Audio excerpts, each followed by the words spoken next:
চলে এসেছি কাতলা মাছের ঝাল রেসিপি আপনাদের সাথে শেয়ার করতে। এখানে কাতলা মাছগুলো আমি ভালো করে একটু ভেজে নিলাম।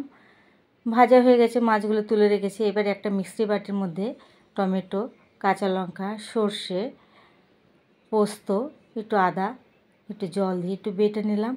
এইবারে আমি কড়াইয়ের মধ্যে পেঁয়াজ ভেজে নিয়েছি। যেই মশলাগুলো আমি দেখিয়েছিলাম সেই মশলাগুলো একসাথে বেটে এই পেঁয়াজের মধ্যে দিয়ে একটু কষিয়ে নেব। দেখুন কষানো হয়ে গেছে। এই সময় পরিমাণ করে নুন, হলুদ, একটু জিরের গুঁড়ো দিয়ে দেব। দিয়ে একটু কষিয়ে জল ঢেলে দিতে হবে। কষানো হয়ে গেছে, এবার আমি জল দিলাম। ভালো করে ঝোলটা আমি ফুটিয়ে নিয়েছি। দেখুন ঝোলটা ফুটে গেছে। এইবারে যেই মাছগুলো ভেজে রেখেছিলাম মাছগুলো দিয়ে 3 থেকে 4 মিনিট ভালো করে ফুটিয়ে নিলেই হয়ে যাবে কাতলা মাছের ঝাল।